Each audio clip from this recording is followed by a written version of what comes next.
Selanjutnya Ibu Menteri Sosial, penanganan jaring pengaman sosial dan dampak kemiskinan. Tapi Ibu Risma, saya ingatkan yang di depan jangan dimarahi, Pak. Karena di depan ada Pak Menko, ada Pak Mendagri, Bu. Ya Pak. Waktu 10 menit kami persilakan Ibu. Marahnya itu hobi Pak. Bismillahirrahmanirrahim. Assalamualaikum warahmatullahi wabarakatuh. Selamat siang, Shalom, Om Swastiastu, Namo Buddhaya, Salam Kebajikan, Rahayu. Yang saya hormati Pak Menko, Polhukam, Menko PMK, Bapak Ibu Menteri dan Bapak Ibu sekalian, Gubernur, Kapolda dan Pangdam, serta Forkompinda daerah, Bupati dan Polres, serta Dandim dan Rem. Bapak Ibu sekalian, saya ingin menjelaskan kenapa kemudian kami melakukan perbaikan untuk data. Jadi yang pertama adalah ini adalah diamanatkan kepada saya saat saya masuk, ada temuan KPK, ada temuan BPKP, ada temuan BPK yang semua mengamanatkan untuk kami memperbaiki data dengan berbasis NIK atau NIK. Jadi identitas itu wajib untuk kami untuk melakukan perbaikan. Dan setelah itu kemudian kami melakukan perbaikan data dengan NIK. Nah yang kedua adalah setelah kejadian itu bagaimana kemudian kalau kita memperbaiki data, karena saat itu data yang ada di kami itu ada di TTKS itu ada sekitar 156 juta, maka kemudian kami membaca undang-undang kembali bahwa sesuai dengan Undang-Undang nomor 13 tahun 2011 tentang fakir miskin, next.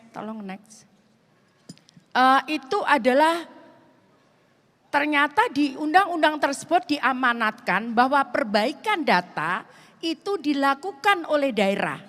Jadi daerah ini enggak jelas, oh di sini jelas. Jadi yang pertama kita menetapkan kriteria miskin, fakir miskin. Sudah kita tetapkan karena kemarin sebelumnya cukup banyak ada 46 parameter, maka kita sederhanakan dengan UI menjadi 9 parameter. Kemudian setelah itu diverifikasi sekurang-kurangnya 1 tahun 2 kali. Di undang-undangnya diamanatkan begitu. Tapi perkembangannya adalah karena kematian ini cepat sekali, apalagi saat saya masuk itu COVID. Sehingga saat turun kalau 6 bulan itu tidak mungkin. Karena pasti sudah data itu berubah sekali. Karena yang meninggal banyak dan sebagainya. Nah sehingga kemudian kita rubah data itu perbaikannya setiap bulan.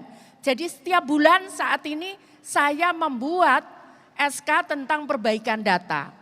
Nah berikutnya dilakukan, mohon maaf sebelumnya. Dilakukan verifikasi dari bawah. Mulai dari kecamatan, kelurahan, desa, kemudian kepala daerah baru dikirim ke saya dengan teknologi informasi. Ini disampaikan, diamanatkan teknologi informasi ini diamanatkan di Undang-Undang nomor 13 tahun 2011 tentang fakir miskin. Kemudian baru saya menetapkan usulannya dari daerah, saya menetapkan. Baru saya tetapkan kemudian itu dipakai dasar untuk pemberian bantuan.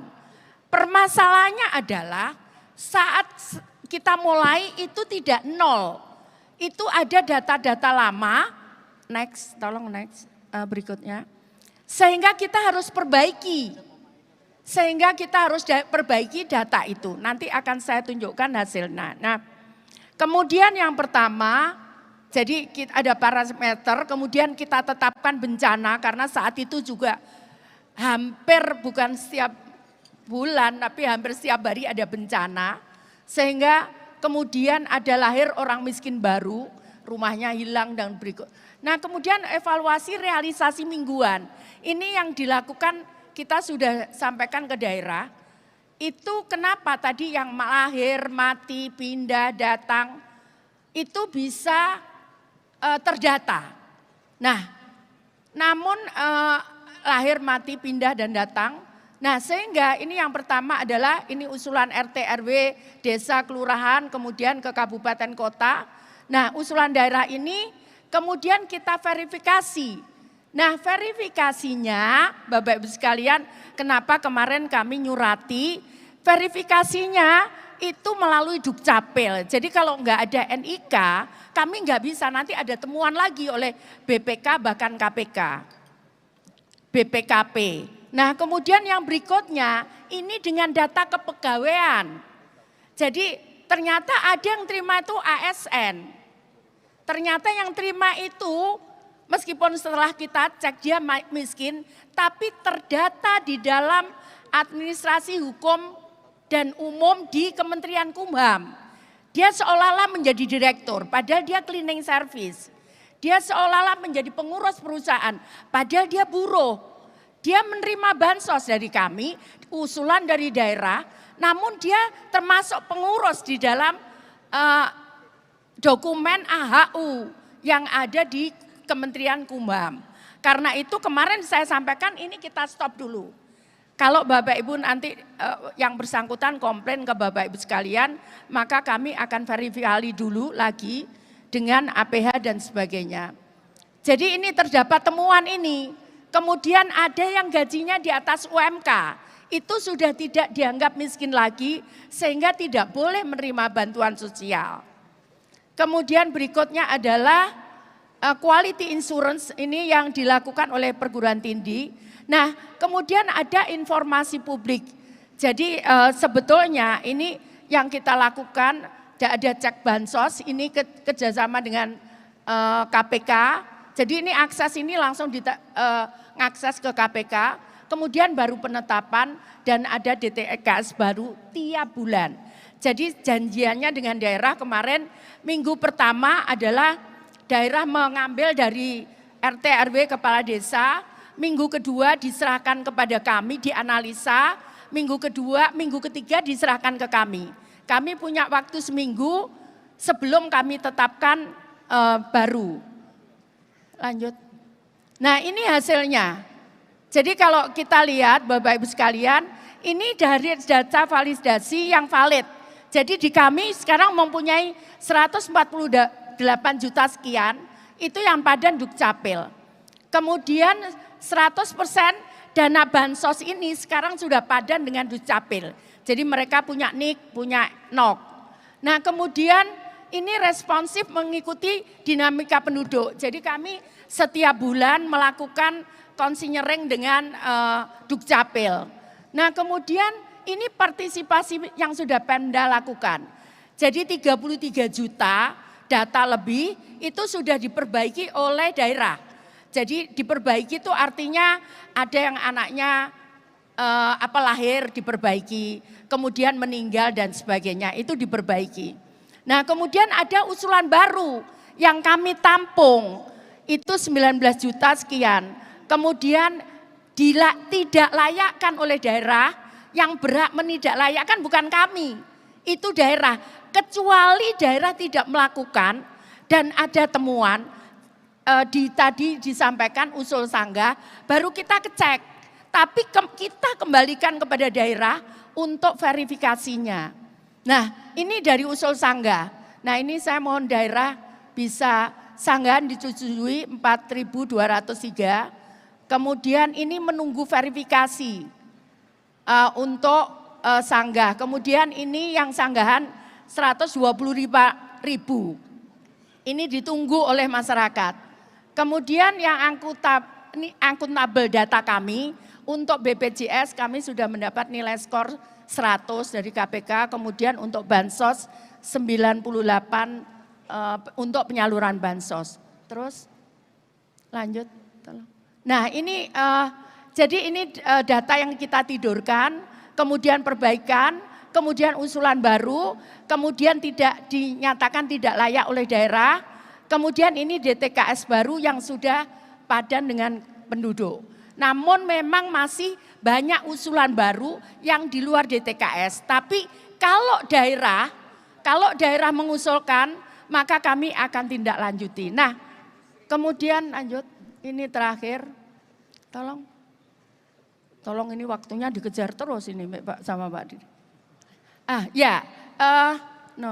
Jadi Bapak Ibu sekalian, teorinya adalah bagaimana orang segera keluar dari kemiskinan. Maka yang pertama adalah bagaimana menekan pengeluaran. Menekan pengeluaran salah satunya dengan bansos. Salah satunya adalah pemerintah memberikan dana untuk pendidikan. Kemudian salah satunya adalah pemerintah memberikan dana kesehatan, BPJS. Nah, sekarang banyak yang daerah yang minta ngusul tambahan PBI Pak Menteri. Saya sudah saksinya Pak Menteri, saya sudah ngusulkan ke Bu Menkyu, ketawa Pak, ini saya ditekan nama daerah terus. Minta usulan PBI ditambah. Betul enggak Pak Bupati? Betul Pak. Betul Pak. Jadi saya lagi ngusulkan ke Bu Menkyu. Nah yang disetujui baru yang disabilitas. Nanti yang disabilitas saya baru masukkan tambahnya ke Pak Menkes. Jadi begitu. Jadi Bapak Ibu sekalian sekali lagi itu adalah upaya pemerintah untuk menekan pengeluaran.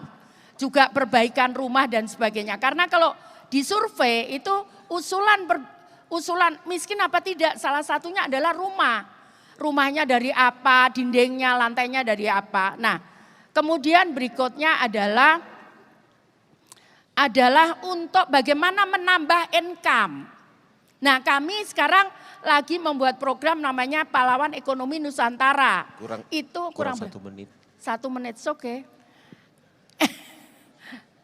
Itu pahlawan ekonomi. Nah itu warga-warga yang miskin itu bisa mengajukan untuk modal, tapi bukan kita berikan bukan uang, tapi dalam bentuk barang. Itu sekarang lagi kita proses di beberapa daerah.